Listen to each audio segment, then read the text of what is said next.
ಕಡೆಯಿಂದ ಒಳ್ಳೆ ರೆಸ್ಪಾನ್ಸ್ ಸಿಗ್ತಾ ಇದೆ. ನಮ್ಮನ್ನು ಉದ್ಧಾರ ಮಾಡೋಕ್ಕೆ ದೇವರೇ ಅವತಾರ ಆಯ್ತು ಬಂದ್ಯಾನೆ ಅನ್ನೋ ಥರ ಜನ ಮಾತಾಡ್ಕೋತಾ ಇದ್ದಾರೆ. ಐ ಆಮ್ ವೆರಿ ಹ್ಯಾಪಿ ಪಾಪ. ನನಗೆ ಯಾಕೋ ನಾನು ಗೆಲ್ತೀನಿ ಅನ್ನೋ ಕಾನ್ಫಿಡೆನ್ಸ್ ಬರ್ತಾ ಇದೆ. ಬಟ್ ರಂಜಿತ್, ಬರೀ ಕಾನ್ಫಿಡೆನ್ಸಿಂದ ಎಲ್ಲ ಗೆಲ್ಲೋಕ್ಕಾಗಲ್ಲ.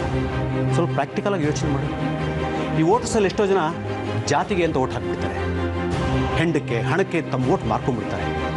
ಅಂಥವ್ರನ್ನೆಲ್ಲ ಪಕ್ಕಕ್ಕಿಟ್ಟು ನೋಡಿದ್ರೆ ನನಗನ್ಸೋದು ನಿನಗೆ ಮ್ಯಾಕ್ಸಿಮಮ್ ಅಂದರೆ ನೋಡಪ್ಪ ಒಂದು 80 ಸೀಟ್ ಬರ್ಬೋದು ಅಷ್ಟೇ. 80 ಸೀಟಾ? 80 ಸೀಟ್ ಬಂದರೆ ಏನೂ ಪ್ರಯೋಜನ ಇಲ್ಲ ಪಾಪ. ಶಿವಕುಮಾರಣ್ಣ ಮಡ್ಡಿಯಪ್ಪನ ಥರ ನಾವು ಯಾರ ಜೊತೆ ಸೇರಿಕೊಂಡು 2020 ಆಡಳಿತ ಮಾಡಬೇಕಾಗತ್ತೆ. ಅದು ನಿನಗೆ 80 ಸೀಟ್ ಬಂದರೆ ಮಾತ್ರ. ನಿನ್ನ ವಿರೋಧಿಗಳು ನಿನ್ನ ಮೇಲೆ ಪ್ರಯೋಗಿಸೋಕೆ ಅಸ್ತ್ರಗಳು ಹುಡುಕ್ತಾನೆ ಇರ್ತಾರೆ ಯಾವಾಗಲೂ. ಈ ಮನುಷ್ಯನ ಹಳೆ ಕಥೆಗಳೇನಾದರೂ ಇದೆಯಾ, ಅಥವಾ ಇವನಿಂದ ಯಾರಿಗಾದ್ರೂ ಮೋಸ ಆಗಿದೆಯಾ ಅಂತ. ಅಂಥ ಸಂದರ್ಭದಲ್ಲಿ ಈ ಪಾವನಿ ವಿಷಯ ಅವ್ರಿಗೆ ಏನಾದರೂ ಗೊತ್ತಾಗಿ ಹೋದರೆ ನಿನ್ನ ಕತೆ ಮುಗಿದ ಹಾಗೆ.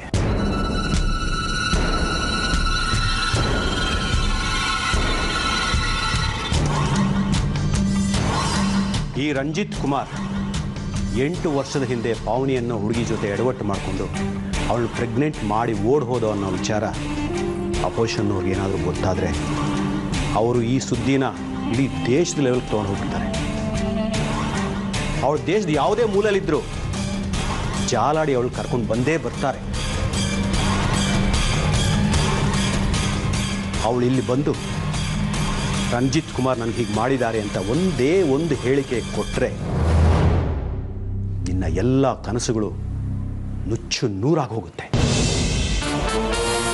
ಇಲ್ಲ ಪಾಪ, ಹಾಗಾಗಬಾರ್ದು. ಈ ವಿಷಯ ನಮಗೆ ಬಿಟ್ಟು ಇಡೀ ಜಗತ್ತಲ್ಲಿ ಬೇರೆ ಯಾರಿಗೂ ಗೊತ್ತಾಗಬಾರ್ದು.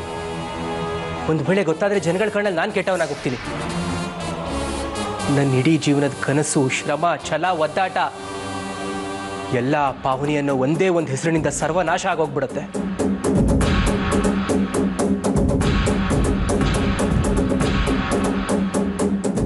ಪಾಪ, ಅಪೋಸಿಟ್ ಪಾರ್ಟಿಯವರು ಅವಳನ್ನ ಮೀಟ್ ಮಾಡೋಕ್ಕೆ ಮುಂಚೆ ನಾನೇ ಹೋಗಿ ಪಾವನಿನ ಮೀಟ್ ಆಗಬೇಕು. ಅವಳು ಮುಂದೆ ಹೋಗಿ, ನೋಡಮ್ಮ, ನನ್ನ ಲೈಫ್ ಈ ಥರ ಇದೆ, ದಯವಿಟ್ಟು ನನ್ನ ತಂಟೆಗೆ ಬರಬೇಡ, ಅಟ್ಲೀಸ್ಟ್ ಅಧಿಕಾರ ಹಿಡಿಯೋವರೆಗಾದ್ರೂ ನನ್ನನ್ನು ಕಾಪಾಡು, ಆಮೇಲೆ ಬಂದು ನಾನೇ ನಿನ್ನ ಮದುವೆ ಮಾಡ್ಕೊಳ್ತೀನಿ ಅಂತ ಹೇಳ್ತೀನಿ. ಹೋಗಪ್ಪ, ಹೋಗಿ ಹೇಳ್ಬಾ. ನೀನು ಕೇರಳಕ್ಕೆ ಅವಳು ಹುಡ್ಕೊಂಡು ಹೋಗು. ನಿನ್ನ ವಿರೋಧಿಗಳು ನಿನ್ನ ಫಾಲೋ ಮಾಡ್ಕೊಂಡು ಬರ್ತಾರೆ. ಸುಲಭವಾಗಿ ಅವಳು ಪತ್ತೆ ಮಾಡಿ ಮೀಡಿಯಾ ಮುಂದೆ ಕರ್ಕೊಂಡು ಬಂದು ಕೂಡಿಸ್ತಾರೆ.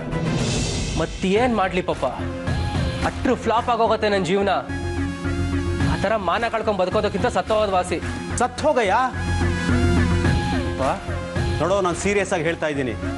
ಈ ಥರ ಸೋಲೊಪ್ಕೊಳ್ಳೋದಕ್ಕಿಂತ ಸತ್ತೋಗೋದು ವಾಸಿ. ಸತ್ತೋಗು. ಅರ್ಥ ಆಗಲಿಲ್ಲ. ನಿನ್ಗೆ ಅರ್ಥ ಆಗಬೇಕಾಗಿಲ್ಲ ಬಿಡು ಇವೆಲ್ಲ. ನಿನ್ನ ಇಷ್ಟು ವರ್ಷದ ಶ್ರಮ ಸಾರ್ಥಕ ಆಗಬೇಕು ಅಂದರೆ ನಿನ್ನ ಜೀವ ಒತ್ತೆ ಇಟ್ಟಾದರೂ ನಿನ್ನ ಗುರಿ ನೀನು ಸಾಧಿಸಬೇಕು. ಗೆದ್ದರೆ ಮುಖ್ಯಮಂತ್ರಿ ಸೀಟು, ಸೋತ್ರೆ ಸಾವು, ಹೀನಾಯವಾದ ಸಾವು. ಹೇಳು, ಜೀವ ಒತ್ತೆ ಇಡಕ್ಕೆ ಸಿದ್ಧವಾಗಿದೆಯಾ ನೀನು? ಇದ್ದೀನಿ. ಆದರೆ ಈ ಪ್ರಯೋಗ ಮಾಡೋದ್ರಿಂದ ಒಂದೋ ನೀನು ಸಾಯ್ತೀಯ, ಅಥವಾ ಎಲ್ಲರ ನಿರೀಕ್ಷೆ ಮೀರಿ ಗೆದ್ದು ಬರ್ತೀಯ. ಗೆದ್ದು ಬರಬೇಕು ಪಾಪ. ಗೆಲ್ಲೋದಕ್ಕೋಸ್ಕರ ನಾನು ಎಷ್ಟು ಸಲ ಬೇಕಾದರೂ ಸಾಯಕ್ಕೆ ರೆಡಿ ಇದ್ದೀನಿ. ಗುಡ್. ನೀನು ಸಾಯೋಕ್ಕೆ ಸಿದ್ಧ ಆಗು. ಮುಂದಿನ ನಾನು ನೋಡ್ಕೋತೀನಿ.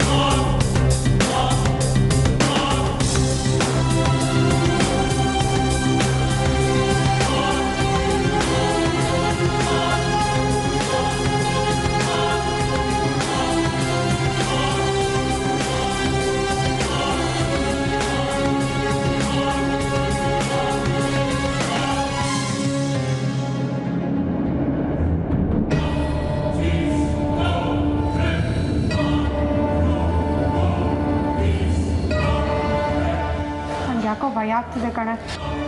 ಮಿನಿಸ್ಟರ್ ಮಗನ್ ಮದ್ವೆ ಆಗ್ತಾ ಇದೆಯಾ? ಭಯ ಯಾಕೆ? ಖುಷಿಯಾಗಿರು. ಆದರೂ ಮನೆಯವ್ರಿಗೆಲ್ಲ ಸುಳ್ಳು ಹೇಳಿ ಮೋಸ ಮಾಡಿ. ಇದೆಲ್ಲ ಎಷ್ಟು ದಿನ ಅಂತ ದಿಶಾ? ನಾನು 4 ದಿನ ಹೊರಗೋಗಿ ಬರೋವರೆಗೂ ಅಷ್ಟೇ. ಎಲ್ಲ ಸರಿ ಹೋಗುತ್ತೆ. ಬಾ, ಟೈಮ್ ಆಯಿತು.